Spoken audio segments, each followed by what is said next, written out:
नमस्कार सभी पेंशन धारकों का स्वागत करते हैं एक बार फिर से हमारे इस YouTube चैनल पर। दोस्तों, पेंशन धारकों के लिए नए साल में बड़े तोहफे जारी हो चुके हैं।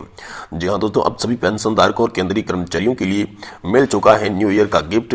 दोस्तों, आखिर आप सभी को न्यू ईयर का गिफ्ट कौन सा मिला है? क्या दोस्तों 1 जनवरी 2024 से आपको फायदे मिलने लग गए हैं? इनके बारे में बात करेंगे।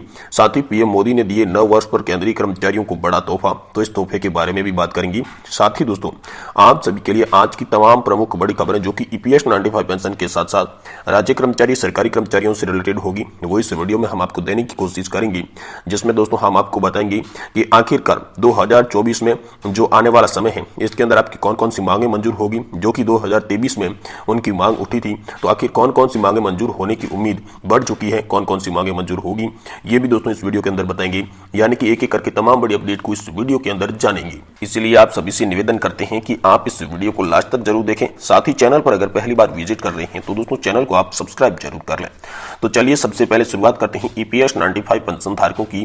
आखिरकार जो डेट दी गई थी वो खत्म हो चुकी है, तो पेंशन धारकों के लिए अब क्या बड़ी खुशखबरी हो सकती है? जी हां दोस्तों, आप सभी लोग जानते होंगे कि ईपीएस 95 राष्ट्रीय संघर्ष समिति द्वारा जब दिल्ली के अंदर आंदोलन चलाया जा रहा था, तो दोस्तों दिल्ली के अंदर जब आंदोलन हो रहा था तो सरकार के कान तक ये बात पहुंची थी। जिसके बाद सरकार के अनेक मंत्री दिल्ली की रामलीला मैदान पहुंचे, जिसके बाद जंतर मंतर पर जो 7 दिन का लगातार धरना प्रदर्शन हुआ था, उस धरना प्रदर्शन में भी यहाँ पर मंत्रियों द्वारा आश्वासन दिया गया, जिसमें दोस्तों मुख्य भूमिका चार मंत्री भूपेंद्र यादव की रही थी।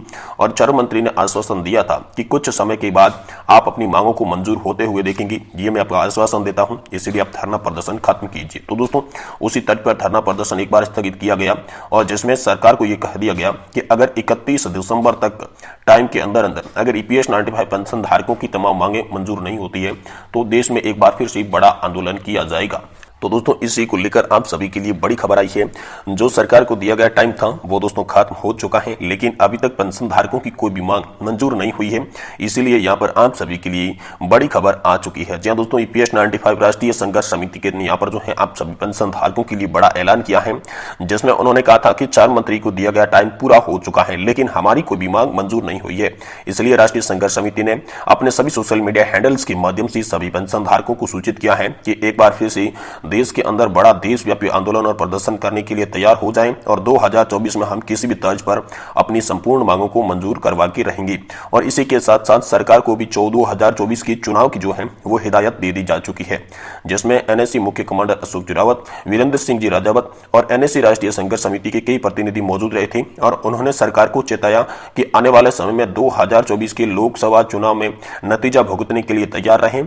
जो सरकार ने आश्वासन दिए हैं उन सरकार आश्वासनों पर खरी नहीं उतर पाई है, इसलिए देश में एक बार फिर से पेंशनर्स प्रदर्शन करेंगे और पेंशन धारकों की तमाम मांगे अगर 2024 के चुनाव से पहले पूरी नहीं की गई तो 2024 के लोकसभा चुनाव में मुंह तोड़ जवाब दिया जाएगा, जिसका खामियाजा बीजेपी सरकार को भुगतना पड़ेगा। ये दोस्तों आप सभी के लिए बड़ी खबर जो है नेशनल एजुटेशन कमेटी के मुख्य अध्यक्ष कमांडर अशोक जरावत ने आप सभी के लिए जारी कर दी है। वही दोस्तों चलिए जानते हैं आज की प्रमुख बड़ी खबरें क्या आप सभी के लिए खुशखबरी हो सकती है इस नए साल 2024 के अंदर।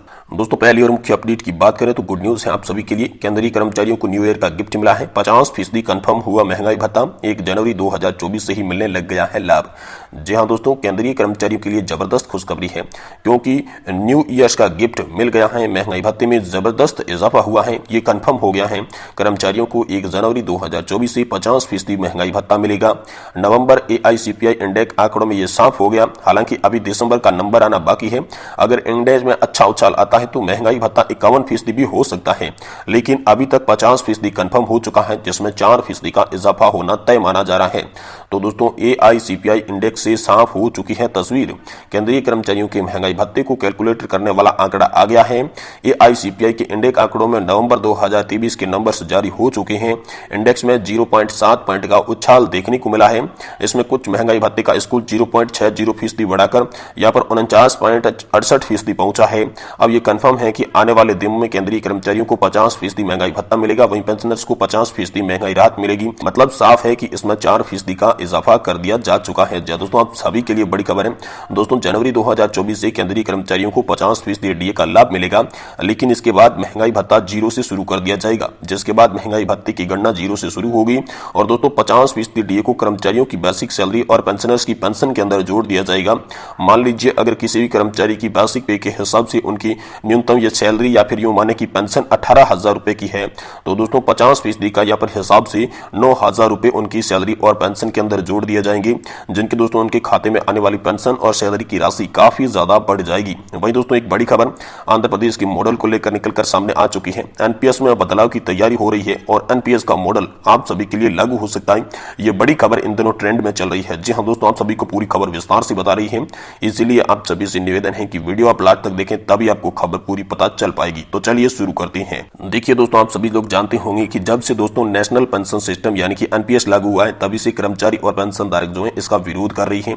और इसी विरोध को देखते हुए हाल ही के 6 से 7 वर्षों में ये विरोध बहुत ही तेजी से तूल पकड़ रहा है, बहुत ही तेज हो चुका है, जिसमें कर्मचारी जो है वो ओपीएस की मांग कर रहे हैं, क्योंकि एनपीएस के अंदर कोई भी सिक्योर पेंशन उन्हें नहीं मिल पा रही है, इसलिए तमाम ओपीएस की मांग कर रहे हैं। वहीं कुछ राज्य भी ऐसे हैं जिन्होंने पुरानी पेंशन योजना को फिर से बहाल कर दिया है और वहीं कांग्रेस अपने वादों के अंदर ओपीएस का मुद्दा सबसे ऊपर रख रही है। तो तमाम विपक्षी दलों के इस मुद्दे को भुनाने के बाद मोदी सरकार के जहन तक ये बात पहुंची और इसी के तर्ज पर दोस्तों वित्त मंत्री निर्मला सीतारमण ने वित्त सचिव टीबी सोमनाथन की अध्यक्षता वाली एक कमेटी का गठन किया था और कमेटी में यह कहा गया कि हाल फिलहाल में जो कर्मचारी मांग कर रहे हैं कि उनको सही रूप से पेंशन नहीं मिल रही है एनपीएस के अंदर, तो कमेटी जो है वो एनपीएस सिस्टम की समीक्षा करेगी और समीक्षा के बाद जो भी आवश्यक बदलाव होंगे वो आवश्यक बदलाव आप सभी के लिए किए जाएंगे। लेकिन तभी भी यहाँ पर कर्मचारियों का विरोध समाप्त नहीं हुआ, फिर विरोध बढ़ने लगा तो एक हाई लेवल पैनल भी बनाया गया और इस पैनल की भी दोस्तों रिपोर्ट पहले सामने आई थी, जिसमें कहा यह गया था कि कर्मचारियों का जैसा कंट्रीब्यूशन है वैसा का वैसा कंट्रीब्यूशन जारी रहेगा, लेकिन उन्हें 40 से 45% की पेंशन जो है वो मिलने वाली है, ऐसा कहा गया। लेकिन कर्मचारी तो एक ही मांग पर अड़े रहे कि हमें ओपीएस चाहिए, पुरानी पेंशन योजना चाहिए। तो दोस्तों इसी समस्या का समाधान निकालते हुए अब आंध्र प्रदेश मॉडल की ओर सरकार का रुख होता नजर आ रहा है। जी हां दोस्तों, आप सभी को बता दें कि आंध्र प्रदेश का मॉडल हाल फिलहाल में आंध्र प्रदेश राज्य में लागू है, जिसमें दोस्तों कर्मचारी के वेतन का जो एनपीएस में हिस्सा जा रहा था वही हिस्सा अभी भी कंट्रीब्यूशन के तौर पर जा रहा है, लेकिन जो उन्हें पेंशन है वो गारंटीड 50% की पेंशन मिल रही है, यानी कि सैलरी की आधी पेंशन जो है वो उन्हें गारंटीकृत पेंशन मिल रही है, जिसमें सरकार का योगदान बढ़ गया है। सरकार अपने हिस्से से पैसे ट्रांसफर करके अब दोस्तों यहाँ पर कर्मचारियों को गारंटीड पेंशन स्कीम दे रही है। तो ऐसा ही कुछ दोस्तों देश में लागू होने की बात चल रही है। इन दिनों हाल फिलहाल में चर्चा में विषय बना हुआ है आंध्र प्रदेश का जो जीपीएस मॉडल है, यह चर्चा का विषय बना हुआ है। लगातार आंध्र प्रदेश मॉडल की ओर रुझान होते जा रहे हैं सरकार ने, लेकिन जब सरकार से ऐसा पूछा गया तो सरकार ने यह साफ इनकार कर दिया कि अभी तक सरकार के पास ऐसा कोई भी प्रस्ताव विचाराधीन नहीं है जिसमें पेंशन सिस्टम में बदलाव किया जा सके। सरकार इसे नकार रही है, लेकिन तमाम मंत्रीगण जो है वो अपने पर्सनली तौर पर पेंशन सिस्टम में समीक्षा की बात कर रहे हैं, पेंशन सिस्टम में बदलाव की बात कर रहे हैं। वहीं आम चुनाव 2024 को देखते हुए सभी सरकारी कर्मचारी, राज्य कर्मचारी और ईपीएस नॉटिफाइड पेंशन धारकों का वोट हासिल करने के लिए अब 2024 के चुनाव से पहले केंद्र सरकार बहुत ही बड़ी खुशखबरी जारी कर सकती है, लेकिन इसे आधिकारिक तौर पर अभी तक नहीं गिना गया है। तो दोस्तों आने वाले समय में पेंशन से जुड़ी कोई भी बड़ी खबर होगी हम आपको इसी चैनल के माध्यम से देने की कोशिश करेंगे, इसलिए आपसे निवेदन है कि आप चैनल को सब्सक्राइब कर दें और वीडियो को लाइक जरूर करें।